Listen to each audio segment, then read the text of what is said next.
And part of the story of this book is me being bad at that and journeying back toward it. So, I some of my earliest memories are having nature walks every day with my mom and growing up in sort of rural Ohio and feeling very connected to the woods in an easy, natural way.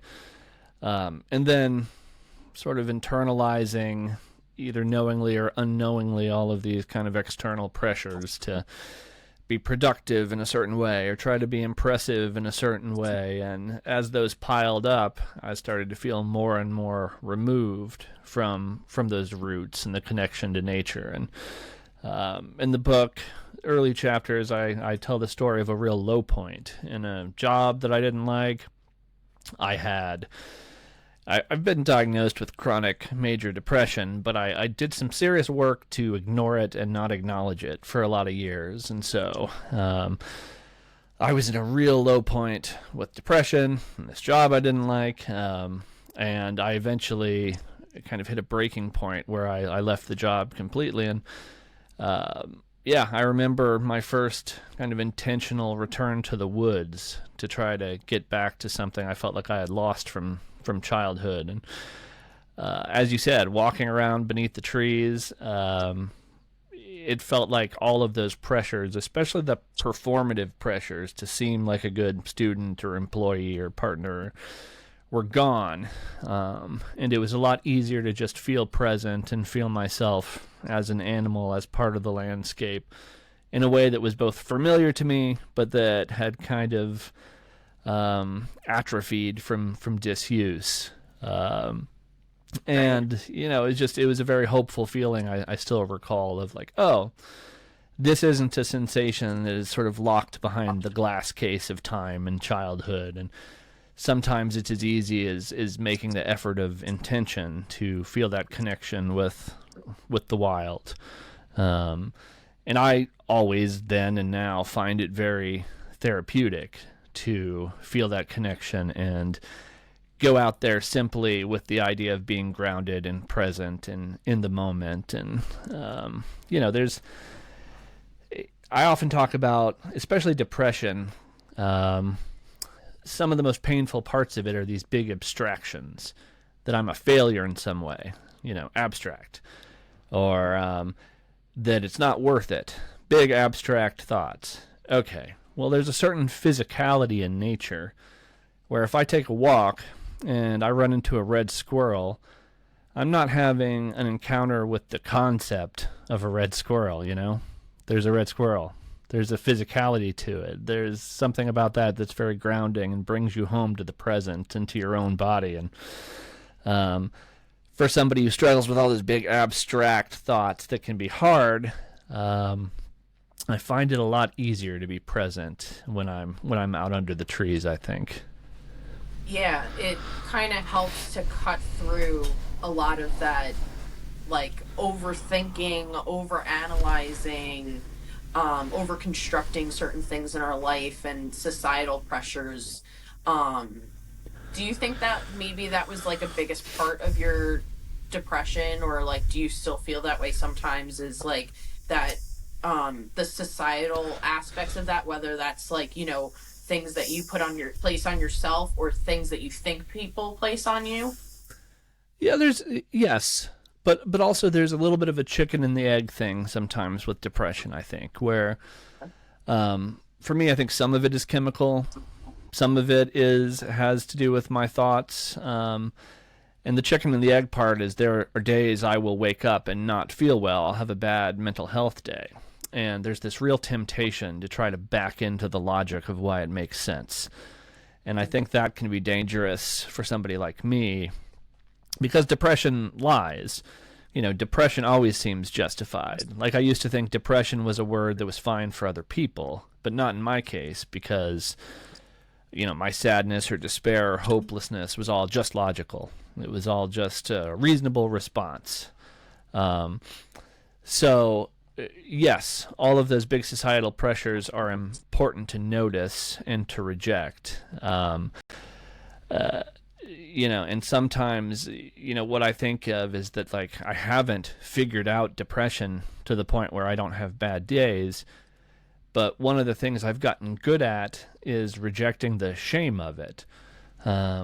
Partly because of being open to nature and taking lessons from nature. I mean, I'll go to the metaphor I love. One of the things I talk about in the book is this idea of brain weather that I settled on for my own depression. And you know, the metaphor works like this.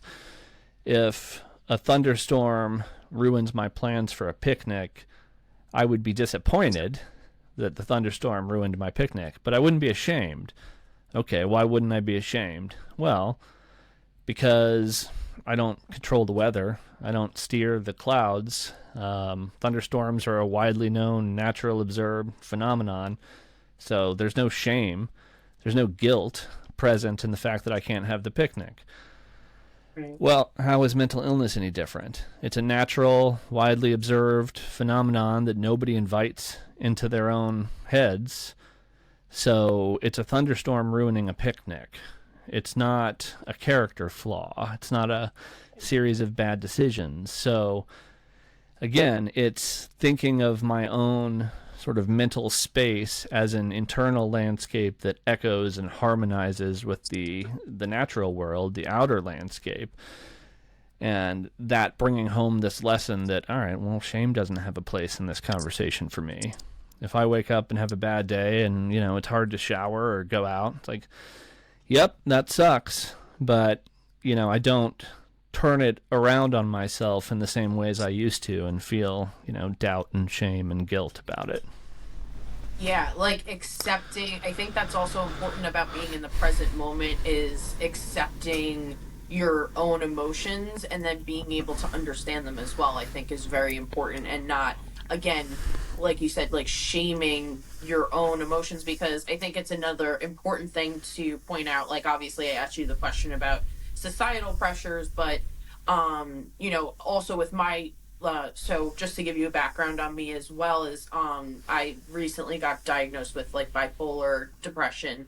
So but it took me a very long time to be able to even like regulate my emotions. So I think that a big part of that is also to recognize that, like you said, there is a part of us sometimes, and it depends on the person, it depends about your individuality, about who you are, that it could be just chemical. So you, again, don't have control over that. You can only kind of control the grace and forgiveness that you give yourself, and when you do that, you're kind of navigating not shaming yourself too. Yeah, that's really important. Yeah, there was a fear I had too on this book where I didn't want to universalize too much. You know, I wanted to tell a story about my own struggle, but I didn't. I was very worried in terms of, I didn't want to fall into the pitfall of writing a book where I say, hey, go touch a tree and you'll feel all better. You know, because that's not how I feel about it. Yeah. And yet I feel like I have an important narrative here where sometimes I go touch a tree and I feel better. And I can kind of, you know, I can kind of live in the nuances of that, and understanding that everybody's situation is different. And, you know, I talk about in the book too, I've had a lot of luck with counseling and cognitive behavioral therapy and certain medications. And, but I never, you know, I never made friends with any of those other interventions until I got past the initial shame, and also past that idea that depression is a liar, and I didn't think there was any point for a long time. Me reconnecting with nature was also kind of me accepting and acknowledging that there is still wonder in the world, and there are things worthy of witnessing and being a part of, and that since I'm a part of this same nature that is easy for me to love, is natural and effortless, that was a stepping stone for me seeking out, you know, other avenues to work on my own mental health. Yeah. If you could love something by just appreciating it out in nature, like, then you have a way to be like, oh, I did do that. I can just love and respect that. Like, and then, you know, at least even for myself too, if I sometimes, like, for me, I get caught in loops. So I'll just like keep like in downward spirals. So for me, you know, some things are like, oh, okay, now I recognize it. Now, like, you know, like you said, like taking different paths. Like I've done therapy and, you know, getting the right medication and stuff to getting balance. And I think also it helps hearing other people that it's normal, like, because to break that stigma. And, you know, not to like totally call out my mom, but like sometimes she'll be like, you know, oh, when do you think you'll, you know, get off of this medication? Or you think that, you know, I'm like, but it's actually really helping me, you know, and it's, yeah. Yeah, I don't know if our parents are from the same generation, but I have a lot of that in my family too. You know, I don't know what that is. There's just this deep-rooted suspicion of anything, I think, related to mental illness and mental health. And, you know, I talk about it a little bit in the book, but I think it's this idea that, you know, everybody's fine with going and getting a cast for a broken leg. Nobody puts a lot of shame in that. But somehow mental health is suddenly, you know, the body is our what, but the mind is our who. And we're fine with sicknesses of the what, but we think it's different if it's a sickness of the mind, because now it's a sickness of the who, you know, it's our identity. Which, of course, is absurd because, you know, our brains are as biological and natural as our you know, femurs. But, yeah, I think one of the main things we can do that is constructive in a broader societal way is have conversations like this where we just talk about it. Because when I started posting poetry more frequently that acknowledged my depression, I got so many messages from people who wanted to talk to me about it. And it was just clear there was this huge hunger to have these kind of conversations, or for people to see struggles that they had privately and quietly represented in a more public space.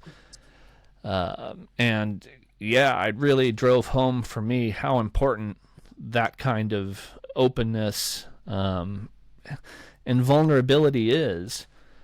And the thing about the word vulnerability for me is I'm starting to feel like it's just a synonym for authenticity. Like, all right, everybody's vulnerable. Everybody has struggles. So what is the difference between vulnerability and authenticity in our art and social lives? Yeah.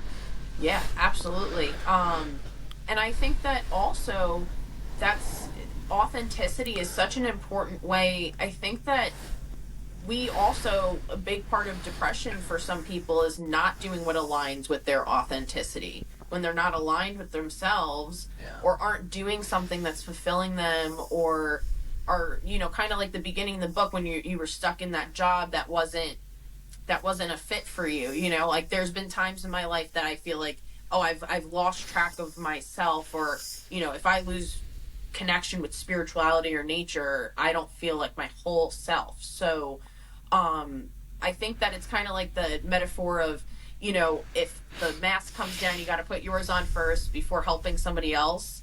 When we're like, you know, fixing the oceans within inside of ourselves, and they're not so rocky or wavy, and we're able to just move with them, accept our emotions, accept, you know, like, you know, that we're not shaming ourselves, and if we're having a bad day, to give ourselves grace, that you know, I think that helps to not rock the boat outward, to not, like, you know, like when I'm much better and like more giving of myself grace, I'm not lashing out at other people. When people are finding themselves and, you know, finding things that make them happy, they're going to want to spread that out. Their cup is full. So, yeah, I mean, yeah, we're talking a lot about stigmas, but there's definitely one against anything that could be considered self-care. I think, you know, all service is in, you know, is for productivity or to make yourself or somebody else money, or, you know, and I love service. Service is one of my main motivations for writing, but, you know, even if, and I don't feel terribly inclined to do it, but even if we are talking about productivity, Like, I'm so much more productive when I do the things to take care of myself, when I take them seriously. You know, I'm happier, I'm a better partner, I'm a better friend. It's easy to kind of roll your eyes at this, like, all right, I'm going to go spend, an hour taking a walk in the woods. And it's easy to think of it as frivolous or a waste, or there's a lot of things I should be doing. But like, that self-care stuff is vital for every part of your life. And I don't know about you, but I was never taught to value it particularly. Like, I think I was always taught that it was a luxury.